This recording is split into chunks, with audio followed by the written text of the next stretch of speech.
Hello friends, मैं तरुण वर्मा दिल्ली में clinical psychologist हूँ और इस वीडियो में मैं एक बहुत इंपॉर्टेंट टॉपिक पर आपसे बात करने वाला हूँ। कोपिंग स्ट्रेटजीज़ के बारे में, कोपिंग स्किल्स के बारे में मैं इस वीडियो में आपसे बात करूँगा। कोपिंग स्किल्स, कोपिंग स्ट्रेटजीज़ एक बहुत इंपॉर्टेंट टॉपिक है जो मेंटल हेल्थ के एरिया में सभी साइकोलॉजिस्ट जिसके बारे में बात करते हैं और सभी पेशेंट्स के लिए, क्लाइंट्स के लिए, या अगर आप पेशेंट नहीं भी हैं, अगर आप मेंटल हेल्थ में किसी भी तरह का हेल्प चाहते हैं तो आपके लिए जानना बहुत ज़रूरी है। कोपिंग स्ट्रेटजीज़ के बारे में जानने से आपको अपने जो भी मेंटल हेल्थ इश्यूज़ हैं, एंजाइटी, डिप्रेशन और जो भी इमोशनल एंगर रिलेटेड या कोई भी दूसरा डिसऑर्डर है, ओसीडी जैसा कुछ भी, उससे कोप करने में, उससे बाहर निकलने में, उसको संभालने में आपको बहुत हेल्प मिलती है। कोपिंग स्ट्रेटजीज़ सीखना, कोपिंग स्ट्रेटजीज़ पे वर्क करना, ये किसी भी थेरेपी का सबसे मेन पार्ट होता है। अनफॉर्चुनेटली साइकाइट्रिक ट्रीटमेंट अगर आप ले रहे हैं, दवाओं के ऊपर अगर आप निर्भर हैं और आज तक अगर आपने किसी तरीके का साइकोलॉजिकल ट्रीटमेंट नहीं लिया है तो शायद कोपिंग स्ट्रेटजीज़, कोपिंग स्किल्स के बारे में आपको बहुत ज़्यादा जानकारी नहीं होगी। पर किसी भी केस में कोपिंग स्ट्रेटजीज़ के बारे में समझना, जानना और हेल्दी स्ट्रेटजीज़ को अपनाना ये बहुत ज़रूरी होता है, जिससे कि हम अपनी मेंटल हेल्थ प्रॉब्लम्स को टैकल कर सकें, उनको मैनेज कर सकें। इस वीडियो में मैं आपसे हेल्दी और अनहेल्दी कोपिंग स्किल्स के बारे में बात करूंगा। अनहेल्दी के बारे में इसलिए बात करूंगा क्योंकि जब हम जानते हैं कि हम किस गलत तरीके से अपनी मेंटल हेल्थ प्रॉब्लम्स को डील कर रहे हैं तो हम समझ पाते हैं कि कैसे वो अनहेल्दी तरीके ना ही हमारी कंडीशन को डिस्टर्ब कर रहे हैं, वो हमें हेल्प भी नहीं कर रहे, यहाँ तक कि हमें उस मेंटल हेल्थ कंडीशन को और बिगड़ने में कंट्रीब्यूट कर रहे हैं। यहाँ तक कि नई प्रॉब्लम्स भी हम अपने ऊपर डाल लेते हैं, लाद लेते हैं, जिसकी वजह से हमारे लिए मेंटल हेल्थ ट्रीटमेंट जो मेडिकल वाला है, मेडिसिन से है, वो भी मुश्किल हो जाता है। तो किसी भी तरह से ये बहुत ज़रूरी है कि हम हेल्दी कोपिंग स्किल्स को सीखें, समझें, उन स्ट्रेटजीज़ का इस्तेमाल करें जिससे हम बेहतर तरीके से अपनी मेंटल हेल्थ प्रॉब्लम्स को ओवरकम कर सकें। तो पहले हम बात करेंगे कि कोपिंग स्ट्रेटजीज़ होती क्या हैं। आप सभी कोपिंग स्ट्रेटजीज़ का किसी ना किसी लेवल पर इस्तेमाल करते हैं। जैसे आपको अक्सर डॉक्टर्स कहते होंगे या घर वाले कहते होंगे कि अगर ज़्यादा सोचते हो तो अपना ध्यान भटका दिया करो, अपना ध्यान हटा दिया करो, अपने रोज़मर्रा के काम में लगाओ, काम पर लगाओ, टीवी देखो, ये करो, वो करो, जिससे कि आपका दिमाग में बहुत ज़्यादा नेगेटिव विचार ना आए। ये एक कोपिंग स्किल है, पर अनफॉर्चुनेटली, दुर्भाग्यवश, ये कोपिंग स्किल बहुत थोड़े से लोगों के ऊपर पूरी तरह से इफेक्टिव होती है। ज़्यादातर लोग ज़्यादातर मेंटल हेल्थ कंडीशंस में इस कोपिंग स्ट्रेटजी का इस्तेमाल नहीं कर पाते और यही वजह है कि अक्सर लोग आपको बहुत कहते रहते हैं ध्यान भटकाओ, ध्यान भटकाओ, और आप ये पाते हो कि ध्यान तो मुझसे भटकाया ही नहीं जाता। अगर ध्यान इतना आसान होता भटकाना तो मैं दवा क्यों ले रहा होता, मैं इतना काउंसलिंग या साइकोलॉजिस्ट के पास क्यों जाता, आफ्टर ऑल मैं अपनी प्रॉब्लम दूर ना कर चुका होता। तो ध्यान ना हटा पाना भी कई लोगों के लिए बड़ी समस्या होता है। तो इस वीडियो में हम बात करेंगे कि फिर हेल्दी तरीके कौन से हैं जिससे कि ध्यान हटाया जा सकता है, या अगर सीधे तौर पे कहें तो अपनी इमोशंस से कैसे डील किया जा सकता है।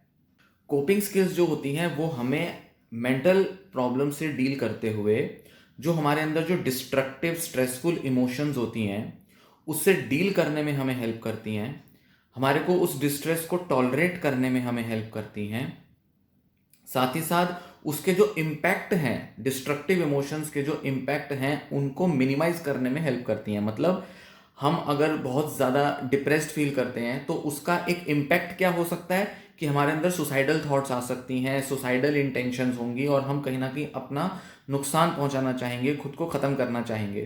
तो अनहेल्दी तरीके अगर हम अडॉप्ट करेंगे, जैसे कि शराब पी लेना, ड्रग्स ले लेना, या किसी और तरीके से जुए में या किसी अनहेल्दी प्रैक्टिसेस में लग जाना, तो ऐसे में क्या होगा, हम अपने डिप्रेशन को भी बढ़ाएंगे, अपने को और ज़्यादा हारा हुआ महसूस करेंगे। और शराब जो कि वैसे भी हमारे दिमाग को डिप्रेस करने का काम करती है, ये हमारे डिप्रेशन को भी कई गुना बढ़ा देगी। तो ऐसे में हम उससे बाहर नहीं आ पाएंगे, जबकि हम और ज़्यादा मुश्किल कर देंगे अपना उस डिप्रेशन से बाहर आ पाना। तो हमारे को अच्छे तरीके से कैसे टॉलरेट करना है अपने डिप्रेशन को, एंजाइटी को, कैसे उससे बाहर आना है, इसको डील करना सीखना, यही एक हेल्दी कोपिंग स्ट्रेटजी को अडॉप्ट करने का तरीका होता है। तो ये अलग अलग केसेस में, अलग अलग इश्यूज में अलग अलग तरह से वर्क कर सकती है। सारी की सारी कोपिंग स्ट्रेटजीज जो होती हैं वो बराबर नहीं होती। कुछ स्ट्रेटजीज हमें हेल्प करती हैं, कुछ स्ट्रेटजीज हमें हेल्प नहीं करती। जब हम किसी भी स्ट्रेसफुल सिचुएशन से डील कर रहे होते हैं तो हमारी एक गहन इच्छा क्या होती है कि जल्दी से जल्दी हम इस सिचुएशन को ओवरकम कर जाएं, इसको निपटा दें, किसी तरह से हमारा स्ट्रेस दूर हो जाए। अब ऐसे में कई लोग क्या करते हैं कि बहुत शॉर्टकट्स अपना लेते हैं, जैसे मैंने अभी अल्कोहल और ड्रग्स का एग्जांपल दिया। साथ ही साथ कई लोग इमीडिएटली दवाओं पर निर्भर हो जाते हैं। दवाओं पर निर्भरता होना भी एक तरीके का कई कई मामलों में, सब में नहीं, कुछ कुछ मामलों में एक अनहेल्दी कोपिंग स्किल हो सकता है। या कई बार कुछ लोग अपनी किसी नेगेटिव इमोशन से, जैसे कि एंजाइटी या एंगर से बाहर निकालने के लिए अपने को आइसोलेट करने की कोशिश करते हैं, अपने को दूसरों से अलग थलग कर लेते हैं। ये भी एक अनहेल्दी तरीका है। तो कई ऐसे अनहेल्दी तरीके होते हैं जिसमें कि हम बहुत जल्दी, बहुत फास्ट, क्विक सॉल्यूशन की उम्मीद में ऐसे बिहेवियर्स अपना लेते हैं जो कि हमारी प्रॉब्लम को सॉल्व करने की बजाय उसे और बिगाड़ देते हैं। तो जो अच्छा हेल्दी तरीका होता है वो हमारे स्ट्रेस को, एंगर को, एंजाइटी को दूर करने में समय लेता है, टाइम लेता है थोड़ा। तो जो भी थोड़ा टाइम कंज्यूमिंग एक्टिविटीज होंगी जिससे कि हमारी इमोशंस शांत हो जाएंगी, हमें सही तरीका मिलेगा उससे बाहर निकलने का, वही एक हेल्दी स्ट्रेटेजी की कैटेगरी में आएगी। तो स्ट्रेस से डील करने के लिए एक थोड़ा मुश्किल या टाइम कंज्यूमिंग तरीका क्या होता है, जैसे कि कोई बुक पढ़ना, या कोई मूवी देखने की कोशिश करना, या घर के लोगों के साथ टाइम स्पेंड करना, या बच्चों के साथ, घर में अगर छोटे बच्चे हैं तो उनके साथ टाइम स्पेंड करना, खेलना, या कहीं बाहर चले जाना, या किसी भी तरीके की कुछ इंटेलेक्चुअल और कुछ इंटेलिजेंट डिस्कशंस में पार्टिसिपेट करना। ये एक्टिविटीज कई लोगों को बहुत हेल्प करती हैं जिन लोगों को स्ट्रेस से बाहर आना होता है। पर होता क्या है कि हम क्विक फिक्स के चक्कर में, जल्दी एक सॉल्यूशन ढूंढने की वजह से हम अनहेल्दी तरीके अपना लेते हैं, इस प्रॉमिस में, इस उम्मीद में कि शायद हम जल्दी से रिलीव्ड हो जाएंगे।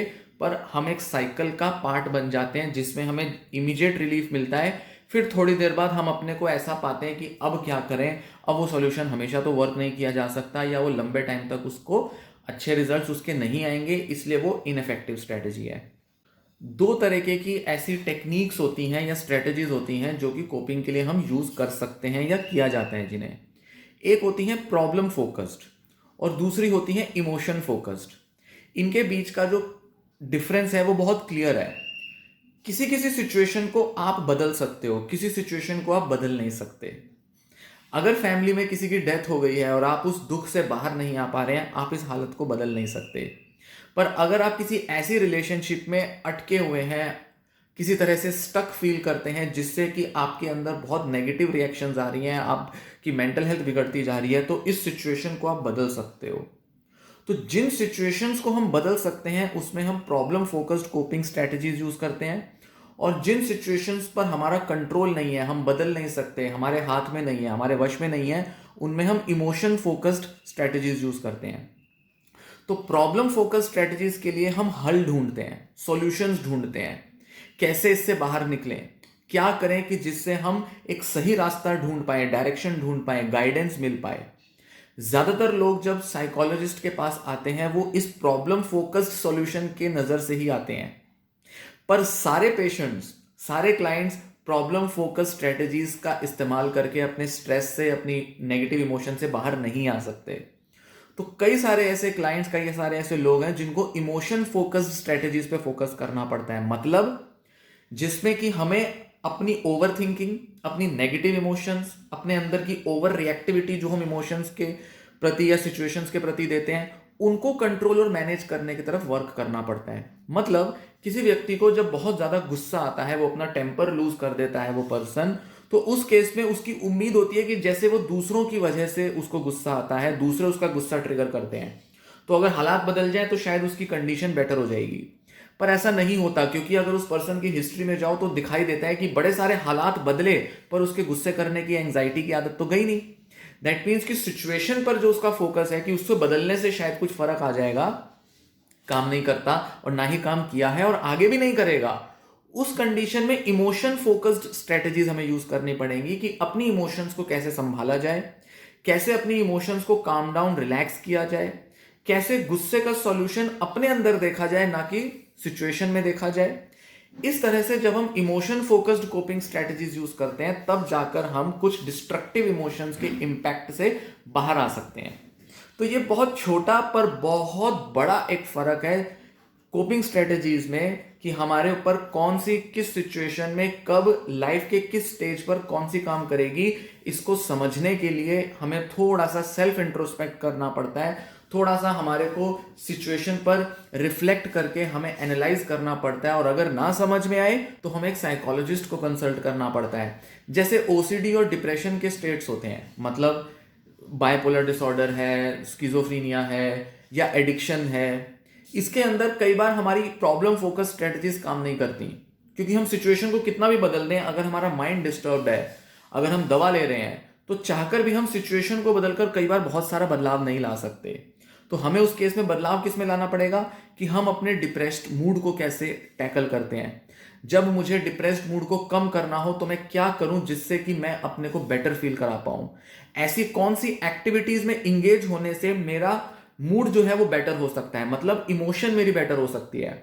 तब मेरे क्या करने से चेंज आएगा, इस पर फोकस ज्यादा होगा, बजाय कि सिचुएशन को बदलने पर फोकस किया जाए। तो सिचुएशन नहीं बदल सकती, जॉब है, जॉब कर रहे हैं, मन करता है कि जॉब छोड़ देंगे तो डिप्रेशन दूर हो जाएगा। कुछ केसेस में हेल्प कर सकता है, मैक्सिमम केसेस में ये देखा जाएगा कि हेल्प नहीं करता, क्योंकि जब हम डिप्रेस्ड होते हैं तो मन तो यही करता है ना, सब कुछ छोड़ छाड़ के बैठ जाएं तो सब कुछ ठीक हो जाएगा।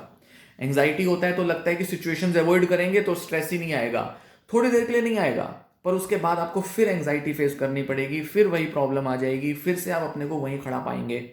तो एंग्जाइटी को मैनेज करने के लिए सिचुएशंस कितना भी बदल दें, एक लिमिट से ज़्यादा आपको असर नहीं आएगा। तो आपको अपनी एंग्जाइटी को मैनेज करने के लिए क्या किया जाए उस पर वर्क करना पड़ेगा, जिसके बारे में मैं अभी आगे आपसे बात करूंगा। हम कुछ अभी एग्जाम्पल्स लेते हैं कि कैसे हम किसी सिचुएशन में प्रॉब्लम फोकस्ड या इमोशन फोकस्ड कोपिंग स्ट्रेटजीज को यूज करके उन सिचुएशंस को सॉल्व कर सकते हैं या उसमें अपना डिस्ट्रेस, अपनी नेगेटिविटी को कम कर सकते हैं। जैसे मान लीजिए आप कोई जॉब करते हैं और जॉब में आपका एक एनुअल रिव्यू आता है, आपका अप्रेजल होता है, जिसके अंदर आपको एक सारे के सारे जो आपके ऑर्गेनाइजेशन के जो सीनियर्स हैं या जो आपके हेड हैं, सुपरवाइजर्स हैं, मैनेजर्स हैं, वो आपके बारे में एक रिव्यू देते हैं कि ये पर्सन ऐसे ऐसे काम करता है, इसके काम करने में ऐसे ऐसे पैरामीटर्स हैं जिसमें अच्छा है, बुरा है, ऐसे करके एक अप्रेजल आता है जिसमें आपको ईमेल आती है और आपको पता चलता है कि आपके बारे में बड़ा नेगेटिव नेगेटिव लिखा गया है।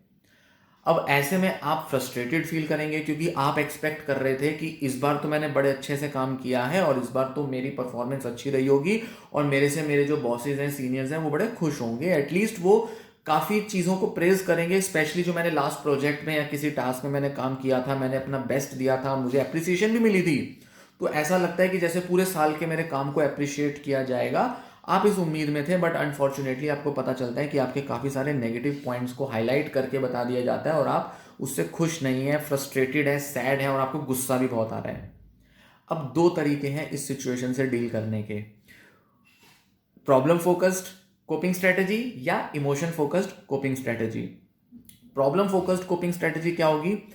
मान लीजिए आप बहुत ओवर थिंकर नहीं हैं, आपका अपनी इमोशंस पर कंट्रोल है, आप सिचुएशंस को डील करना जानते हैं, या इस तरह की सिचुएशंस आपने पहले भी डील की हैं, या आपका पर्सनैलिटी ट्रेट है जिसमें आप बड़े काम रिलैक्स्ड पर्सन है, आप इम्पल्सिव या बहुत ही एग्रेसिव पर्सन नहीं है, तो आप क्या करेंगे ऐसे केस में? प्रॉब्लम फोकस स्ट्रेटजी पे वर्क करेंगे, जैसे कि आप अपने बॉस से या अपने सीनियर से जाकर बात करेंगे कि जो उन्होंने नेगेटिव फीडबैक दिया है, किस कंटेक्स्ट में, किस सिचुएशन में दिया है, कैसे उनका ऐसा मानना है, और फिर आप उनसे बात करेंगे कि कैसे इन प्रॉब्लम्स को दूर किया जा सकता है या आप अपना बेस्ट कैसे दे सकते हैं, ताकि आप इस कंपनी में, ऑर्गेनाइजेशन में लंबे टाइम तक बने रहें, इससे जो फायदे मिल रहे हैं वो भी उठाते रहें और अपनी परफॉर्मेंस को बेटर करके अपनी स्टेबिलिटी और अपनी जो फ्यूचर ग्रोथ है उसको बढ़ा सकें।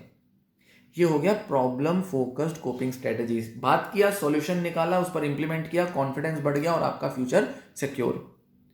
हर पर्सन के लिए ये ज़रूरी नहीं है कि ये काम कर जाए टेक्निक। क्यों?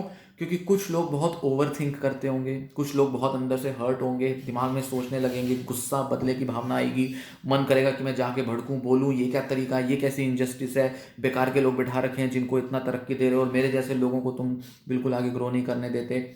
ऐसे में जो बड़ी सारी जो नेगेटिव इमोशंस आएंगी, अगर हम ये समझते हैं कि हमारी ये जो एक्सपेक्टेशंस हैं, हर्ट जो है हमारा, ये अनरियलिस्टिक है, ज़रूरत से ज़्यादा हम ओवर थिंक करने की वजह से ऐसा सोच रहे हैं, और कल को अगर मैं जाके अगर बहस कर लिया, लड़ लिया, तो कल को मेरा ही नुकसान होगा, मुझे और ज़्यादा जॉब से निकालने के चांस बन जाएंगे, दिमाग में बहुत सारी कैटेस्ट्रॉफिक इंटरप्रिटेशंस आ रही हैं कि अगर अब मेरी जॉब चली गई तो क्या होगा, अगर मेरे को अच्छा उन्होंने पसंद नहीं किया, मेरी सैलरी नहीं बढ़ी, इंक्रीमेंट नहीं बढ़ी, तो मेरा फैमिली को मैं कैसे आगे और बेटर उनकी कंडीशन करूंगा। बड़े सारे जो दिमाग में जो नेगेटिव थॉट्स जब आ रहे होंगे, तो उस केस में आपके लिए शायद डायरेक्ट बात करना हेल्पफुल ना हो, क्योंकि ऐसी सिचुएशन में अपनी इमोशंस और ओवर थिंकिंग को शांत करना जरूरी है। तो उस केस में आपको इमोशन फोकस स्ट्रेटजीज अपनानी पड़ेंगी। जैसे सबसे पहले तो आपको कॉन्फ्रंटेशन को अवॉइड करना होगा। अगर आप कॉन्फ्रंट करोगे तो ज़्यादा से ज़्यादा आप ट्रिगर हो जाओगे लड़ने के लिए या अपनी एंग्जाइटी एंगर को प्रोजेक्ट करने के लिए। तो आपके लिए ज़्यादा ज़रूरी है कि ऐसे टाइम पर आप डिस्ट्रैक्ट करें और किसी भी तरीके के रिएक्शन को प्रिवेंट करें। आप घर जाएं, आराम से थोड़ी देर रिलैक्स करें, आराम से सो जाएं, या किसी तरह से आप अपने फैमिली के साथ टाइम स्पेंड करें, अपने मूड को बेटर करें, अपने ओवर थिंकिंग माइंड को पहले साइड रखें और अपने को पहले इमोशनली काम और रिलैक्स बनाने की कोशिश करें। धीरे धीरे धीरे जब आपकी इमोशंस शांत हो जाएंगी, 1-2 दिन 4 दिन बीत जाएंगे, आप थोड़े फिट महसूस करेंगे, आप अपने को इस कंडीशन में महसूस करेंगे कि आप पॉजिटिवली सोच सकते हो, तो ही आप इस प्रॉब्लम को सॉल्व करने के लिए प्रॉब्लम फोकस स्ट्रेटेजी पे वर्क करोगे। तो यहां ये फर्क आ जाता है। तो हेल्दी और अनहेल्दी इस तरह से डिसाइड हो जाता है। दूसरा एक सिचुएशन मान लेते हैं, एक ऐसी लेते हैं कि आप एक पेरेंट हैं और आपका एक टीनेजर बच्चा है, लड़का लड़की कोई है, और आप देखते हो कि वो अपना जो है बिल्कुल भी घर की कमरे की सफाई नहीं रखते हैं, और नींद का उनका कोई हिसाब किताब नहीं है, सुबह उठेंगे शाम को कब सोएंगे, सुबह सो रहे हैं कुछ आता पता नहीं है, और अपना कमरा जो है उनका पूरा मेस्डअप रहता है, सामान इधर उधर बिखरा रहता है, खाने की चीज़ें, कपड़े, जूते और दूसरी किताबें या जो भी हैं इधर उधर बिखरी हुई हैं, कोई हिसाब किताब नहीं है। और आप जो हो चाहते हो कि वो अपना डिसिप्लिन बनाए और अपने को मैनेज करें, ऑर्गेनाइज करें। अब ऐसे में क्या है, आप बच्चे के साथ बात करते हो और आप उम्मीद करते हो कि आपने उसको समझा दिया, सिखा दिया, और अब आप अपने ऑफिस से आते हैं या बाहर से कहीं से आते हैं और आप देखते हो कि सारा का सारा कमरा मेस्ड अप पड़ा है। अब आपको आता है गुस्सा। तो ऐसे में आप क्या कर सकते हैं, 2 तरीके अपनाएंगे। या तो आप प्रॉब्लम फोकस स्ट्रेटजी यूज करोगे या इमोशन फोकस्ड स्ट्रेटजी यूज करोगे। प्रॉब्लम फोकस स्ट्रेटजी तब आप यूज करोगे जब आप बहुत पीसफुल और स्टेबल महसूस करते हैं। तो आप क्या करोगे, अपने बच्चे पर कंडीशंस पुट अप करोगे कि जब तक कमरा साफ नहीं हो जाएगा उसकी कुछ चीज़ें आप उससे ले लोगे, जैसे इलेक्ट्रॉनिक, मोबाइल, गैजेट्स वगैरह आपने ले लिया, उसका टीवी का देखने का टाइम कट कर दिया, खेलने का टाइम कट कर दिया। पहले सबसे पहले आपका रूम साफ होना चाहिए। रूम साफ होगा तो ही आपको आगे ये चीज़ें अलाउ की जाएंगी। ऐसे जब हम कंडीशनिंग करते हैं या इस तरीके से जब हम बच्चे को पनिश करते हैं, ये भी एक तरीके का पनिशमेंट होता है, तो बच्चे में सुधार की टेंडेंसी आ जाती है। जब उसे लगता है कोई और ऑप्शन नहीं है, मुझे साफ करना ही पड़ेगा कमरे को, तो धीरे धीरे धीरे आप उसकी आदत बनाते हैं। तो प्रॉब्लम के बेसिस पे आप ये सॉल्यूशन सोचते हैं, इसको इम्प्लीमेंट करते हैं और कई सिचुएशंस में ये वर्क आराम से कर जाएगा। पर मान लीजिए आपका गुस्सा बहुत ज़्यादा आ रहा है, बहुत फ्रस्ट्रेशन में है, काम अच्छे से नहीं जा रहा, फैमिली में कुछ रिलेशंस में इश्यूज आ रहे हैं, बच्चे की वजह से भी आपको बहुत स्ट्रेस आता है, और आपको पता है कि अगर आपने अपना कंट्रोल खो दिया तो मामला बहुत बिगड़ जाएगा। आप कॉन्सिक्वेंसेस के लिए थोड़े से कॉन्शियस हैं, सतर्क हैं। उस केस में आप क्या करेंगे, उस केस में आप जाके पहले तो देखेंगे, अगर आपने देखा कि भाई बच्चे ने बिल्कुल मैस्ड किया हुआ है सब हालात, तो सबसे पहले आप अपने को काम डाउन करने पर फोकस करेंगे कि अगर मैंने अभी रिएक्ट किया तो सब मामला बिगड़ जाएगा। जाके आपको पता है कि आप नहा के फ्रेश होके कॉफ़ी चाय पी के और थोड़ा सा न्यूज़पेपर पढ़ के या कुछ सोशल मीडिया पर थोड़ा टाइम स्पेंड करके आप काम डाउन हो जाते हैं। तो सबसे पहले आप इस स्ट्रेटजी को यूज़ करेंगे। इस स्ट्रेटजी को यूज़ करने से आप पहले वहाँ से अपना ध्यान हटा लेंगे। आप एकदम से भिड़ नहीं जाएंगे, आते ही एकदम बच्चे पर शाउट करके लड़ के अपना और दूसरे का मूड ख़राब नहीं करेंगे। आपको सोचने के लिए, समझने के लिए टाइम चाहिए, स्पेस चाहिए, ताकत चाहिए, स्ट्रेंथ चाहिए। उसके लिए ज़रूरी होगा कि पहले आप अपने को रिलैक्स करें। आप हर्ट हुए हो, आपकी एक्सपेक्टेशन टूटी है, आप गुस्से में हो, गुस्से में रिएक्ट करने का कोई फायदा नहीं। तो इमोशन जो फोकस स्ट्रेटजी होगी कि पहले अपने को शांत किया जाए, अपने गुस्से को कम किया जाए। तो इस तरह से आप अपने को रिलैक्स करके बाद में सोचेंगे कि बच्चे से बात करेंगे, या उसका कमरा अगर वो नहीं साफ करता है तो उसके साथ कोऑपरेट करके थोड़ा सा उसके साथ और थोड़ा खुद आप मैनेज करा देंगे और साफ सफाई करा देंगे, पार्टिसिपेट करेंगे। तो बच्चा भी शायद ज़्यादा इंटरेस्ट लेगा, वो देखेगा कि मम्मी गुस्सा नहीं कर रही तो कर देगा। किसी ना किसी सिचुएशन में इस तरह से आपको मैनेज करना पड़ेगा, स्पेशली तब जब इमोशंस बहुत ज़्यादा हावी हो जाती हैं। नेक्स्ट एक हम केस लेंगे, एक इस वीडियो के लिए हम लास्ट केस लेंगे। आपको एक प्रेजेंटेशन देनी है, आपको पब्लिक स्पीकिंग पसंद नहीं है, आपको फियर आता है, नर्वस फील करते हैं, एंग्जाइटी होती है, स्टेज एंजाइटी आपको होती है और आपको लगता है कि आप लड़खड़ा जाओगे, आप ठीक से बोल नहीं पाओगे, लोग आपकी कमियों को नोटिस करेंगे, आपको देख लेंगे कि आप अंडर कॉन्फिडेंट हो। अब आपको पता है मैं जब प्रेजेंटेशन देने जाऊंगा या जाऊंगी तो मुझे पैनिक अटैक हो सकता है, एंजाइटी हो पकड़ सकती है मुझे। तब ऐसे में क्या करेंगे? ऐसे में अगेन दो सॉल्यूशंस हैं, problem focused, emotion focused. Problem focused solution क्या होगा, स्ट्रेटजी क्या होगी कि आप क्या करेंगे, आप कहीं से आपने कुछ टिप्स लिखी होंगी, कुछ ऐसी आपने हेल्पफुल टिप्स लिखी होंगी जिसको पढ़ के आप माइंड को रिलैक्स करके आप ये देख सकते हो कि कैसे अच्छी प्रेजेंटेशन दिया जाए। प्रेजेंटेशन के उस सिचुएशन को थोड़ा सा एनालाइज करोगे, अपनी प्रिपरेशन को थोड़ा सा इंट्रोस्पेक्ट करके देखोगे कि मेरे को कितना आता है, कितना नहीं आता है, कैसे कॉन्फिडेंटली प्रेजेंट किया जा सकता है। कम प्रिपरेशन के बावजूद भी अच्छी प्रेजेंटेशन, एक इम्पैक्टफुल, एक इम्प्रेसिव प्रेजेंटेशन कैसे दी जाती है, आप इस पर थोड़ा वर्क करोगे। आपने जो भी टिप्स लिखी हैं कहीं इंटरनेट से लिया हुआ है या आपने पुराने अपने एक्सपीरियंस के बेसिस पे कुछ टिप्स लिखी हैं जो आपके लिए सबसे हेल्पफुल होती हैं, आप उन्हें रीड करोगे, रिकॉल करोगे और अपने माइंड में एक पिक्चर बनाओगे, विजुअलाइजेशन क्रिएट करोगे और उस सिचुएशन में कैसे परफॉर्म करना है इसको इम्प्लीमेंट करोगे। Simple problem focused solution. But अब आपके माइंड में तो आ रही है टेंशन, एंजाइटी के अटैक का आपको डर लग रहा है, चिंताएं बैठ रही हैं आपके दिमाग में, कैटेस्ट्रॉफिक इंटरप्रिटेशन हो रही है कि अगर ये प्रेजेंटेशन खराब होगी तो भाई मेरे को तो जॉब से निकाल देंगे, या आप अगर स्कूल कॉलेज में हैं तो वहाँ पर आपको लगता है आपका टीचर मार्क्स ही नहीं देगा आपको। तो ऐसे में हम क्या करेंगे, ऐसे में relaxation exercise, calmness, meditation, mindfulness को आप प्रैक्टिस करोगे। आप अपने बॉडी के साथ, अपने माइंड के साथ अपने को रिलैक्स करने की कोशिश करोगे और सिंपल ब्रीदिंग एक्सरसाइजेस को फॉलो करते हुए स्टेज पे जाकर वहाँ पर पहले अपने को कॉन्फिडेंस में लाने के लिए एफर्मेशंस बोलोगे। आप ये देखोगे कि किस तरह से रैशनली आप इस सिचुएशन को देख सकते हो और इस सिचुएशन में आप अपने को कॉन्फिडेंट बनाने के लिए वो सारे रैशनल एस्पेक्ट्स पर फोकस करोगे। आप टेस्ट करोगे अपने पॉजिटिव एजम्पशंस को, नेगेटिव एजम्पशंस को किल करने की कोशिश करोगे, उनको साइडलाइन करोगे। नेगेटिव एजम्पशंस की जो एक कैटेस्ट्रॉफिक इम्पैक्ट होता है उसको अंडरस्टैंड करके उनको हावी होने से रोकोगे। तो ये एक टाइप की कॉग्निटिव एक्सरसाइज है अलोंग विद रिलैक्सेशन एक्सरसाइज जो आप परफॉर्म करोगे ताकि आप उस सिचुएशन में इमोशन फोकस्ड कोपिंग कर सको, ताकि आप रिएक्ट ना करो, आप डर ना जाओ, आप घबरा ना जाओ और आप पूरा मैस ना कर दो सिचुएशन को। तो इस वीडियो में हमने बात की हेल्दी और अनहेल्दी कोपिंग स्किल्स के डिफरेंस के बारे में, प्रॉब्लम फोकस्ड और इमोशन फोकस्ड जो दो अलग अलग कोपिंग स्ट्रेटजीज होती हैं उसके बारे में बात की, कैसे अलग अलग सिचुएशंस में हम हेल्दी या अनहेल्दी कोपिंग स्किल्स का यूज़ करके या तो अपने को और ट्रबल में डाल सकते हैं या उनसे बच सकते हैं। कुछ सिचुएशंस में हम सिचुएशन को अवॉइड करके सिचुएशन से बाहर आके हम अपने लिए कुछ सॉल्यूशन ढूंढ सकते हैं, जैसे कि एक डिसफंक्शनल रिलेशनशिप, एक बहुत ही टॉक्सिक वर्क एनवायरनमेंट, एक बहुत ही स्ट्रेसफुल सिचुएशन जहां से अगर हम दूर हो जाएं तो ही बेटर है ताकि हमारा स्ट्रेस एंजाइटी ना बढ़े, या हम उसके लिए एक हेल्दी सॉल्यूशन ओरिएंटेड अप्रोच अपनाते हैं। तो एक तो ये तरीके हुए, दूसरे होते हैं इमोशन फोकस्ड अप्रोच जिसके अंदर मैंने जैसे कुछ एग्जांपल्स दिए कि कैसे हम अपनी स्ट्रेसफुल इमोशंस को, नेगेटिव इमोशंस को, डिस्ट्रक्टिव उसका जो इम्पैक्ट है हमारे ऊपर और साथ साथ जो ओवर थिंकिंग होती है उसको कैसे कम कर सकते हैं, डिस्ट्रैक्ट कर सकते हैं, अपने को रिएक्ट करने से रोक के पहले अपने लिए कुछ रिलैक्सिंग एक्टिविटी कर सकते हैं, ब्रीदिंग से कोप कर सकते हैं, अपने अंदर एफर्मेशंस बोल सकते हैं, या अपने लिए कुछ चाय कॉफ़ी टीवी वगैरह देख के अपना ध्यान हटा सकते हैं, या किसी तरह से जस्ट हम डिले कर सकते हैं ताकि आज उस चीज़ पर बात ना करके हम थोड़ा लेट उस चीज़ को एड्रेस करेंगे ताकि तब तक हमारी इमोशंस शांत हो जाएं। तो ये कुछ बेसिक से स्ट्रेटजीज हैं जिसको हम ज़्यादा इफेक्टिवली यूज़ कर सकते हैं। हालांकि मैंने इसमें कुछ ज़्यादा लिस्ट कवर नहीं किया है कि कौन सी और स्ट्रेटजीज हम यूज़ कर सकते हैं, इसको मैं नेक्स्ट वीडियो में आपसे डिस्कस करूंगा। ये जो दूसरी वीडियो है उसके अंदर मैं और डिटेल में बताऊंगा कि हेल्दी और अनहेल्दी कोपिंग स्ट्रेटजीज कौन सी होती हैं जो हम यूज़ करते हैं या यूज़ कर सकते हैं।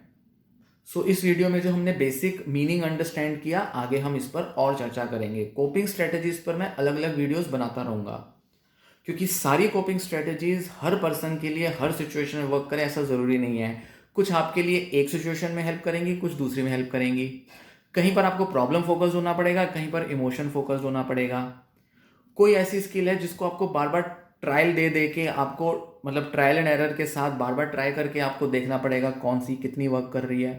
तो इसमें थोड़ा काम करना पड़ता है, इतना ईजी नहीं है मेंटल हेल्थ प्रॉब्लम्स पर वर्क करना जिसमें कि बस हमने कुछ किया, सॉल्यूशन मिला और एकदम से प्रॉब्लम दूर हो गई। इमोशंस का इम्पैक्ट बहुत स्ट्रांग होता है हमारे ब्रेन में। उसको हटाने के लिए हमें हेल्दी तरीके ढूंढने पड़ते हैं। पहले तो अनहेल्दी तरीके हटाने हैं, पहचानने हैं कि कौन से अनहेल्दी हैं कौन से हेल्दी होते हैं, फिर उनको अपनाना है, फिर उनको रेगुलरली कंसिस्टेंटली परफॉर्म करना है, मतलब उनको एक्ट आउट करना, उनको इम्प्लीमेंट करना है।